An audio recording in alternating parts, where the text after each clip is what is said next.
ఒకప్పుడు ఒక పచ్చని అడవిలో చిట్టి కుందేలు ఉండేది. ఆ కుందేలు చాలా తెలివిగా, చురుకుగా ఉండేది. అది రోజూ తన గూటిలో నుంచి బయటికొచ్చి కొత్త కొత్త ప్రదేశాలు చూసి, రుచికరమైన గాజరాలు తింటూ కాలం గడిపేది. అదే అడవిలో ఒక కోతి ఉండేది. కోతి అయితే అల్లరి పాపాయి లాంటిది. చెట్ల మీద ఊగుతూ, పళ్ళు దొంగిలిస్తూ, మిగతా జంతువులకు సరదాగా ఆటలు వేసేది. కానీ దానికి నిజమైన స్నేహితుడు లేడని ఎప్పుడూ అనిపించేది. ఒక రోజు కుందేలు గాజరాలు సేకరించుకుంటూ ఉంటే, కోతి అటుగా వచ్చింది. ఏమి చేస్తున్నావు రా చిన్నా? అని అడిగింది. కుందేలు నవ్వుతూ, నా కోసం గాజరాలు సేకరిస్తున్నాను.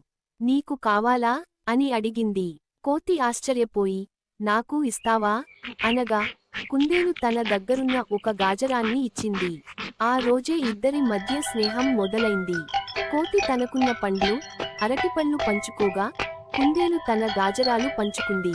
ఇద్దరూ కలిసి ఆడుకోవడం, ఆటలాడుకోవడం మొదలుపెట్టారు. ఒక రోజు అడవిలో పెద్ద వర్షం కురిసింది. చెరువులో నీరు ఉప్పొంగింది. కుందేలు చిన్నదిగా ఉండటంతో నీటిలో కొట్టుకుపోయే పరిస్థితి వచ్చింది. అది భయంతో, అయ్యో, నన్ను కాపాడు అని అరుస్తుండగా, కోతి వెంటనే ఒక పొడవాటి చెట్టు కొమ్మను కుందేలు వైపు విసిరింది.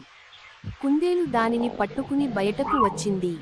ధన్యవాదాలు కోతి. ఒకప్పుడు ఒక పచ్చని అడవిలో చిట్టి కుందేలు ఉండేది. ఆ కుందేలు చాలా తెలివిగా, చురుకుగా ఉండేది. అది రోజూ తన గూటిలో నుంచి బయటికొచ్చి కొత్త కొత్త ప్రదేశాలు చూసి, రుచికరమైన గాజరాలు తింటూ కాలం గడిపేది. అదే అడవిలో ఒక కోతి ఉండేది. కోతి అయితే అల్లరి పాపాయి లాంటిది. చెట్ల మీద ఊగుతూ, పళ్ళు దొంగిలిస్తూ, మిగతా జంతువులకు సరదాగా ఆటలు వేసేది. కానీ దానికి నిజమైన స్నేహితుడు లేడని ఎప్పుడూ అనిపించేది. ఒక రోజు కుందేలు గాజరాలు సేకరించుకుంటూ ఉంటే, కోతి అటుగా వచ్చింది. ఏమి చేస్తున్నావు రా చిన్నా? అని అడిగింది. కుందేలు నవ్వుతూ, నా కోసం గాజరాలు సేకరిస్తున్నాను. నీకు కావాలా? అని అడిగింది. కోతి ఆశ్చర్యపోయి, నాకు ఇస్తావా? అనగా, కుందేలు తన దగ్గరున్న ఒక గాజరాన్ని ఇచ్చింది.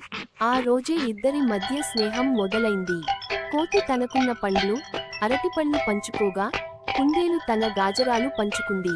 ఇద్దరూ కలిసి ఆడుకోవడం, ఆటలాడుకోవడం మొదలుపెట్టారు. ఒక రోజు అడవిలో పెద్ద వర్షం కురిసింది. చెరువులో నీరు ఉప్పొంగింది. కుందేలు చిన్నదిగా ఉండటంతో నీటిలో కొట్టుకుపోయే పరిస్థితి వచ్చింది.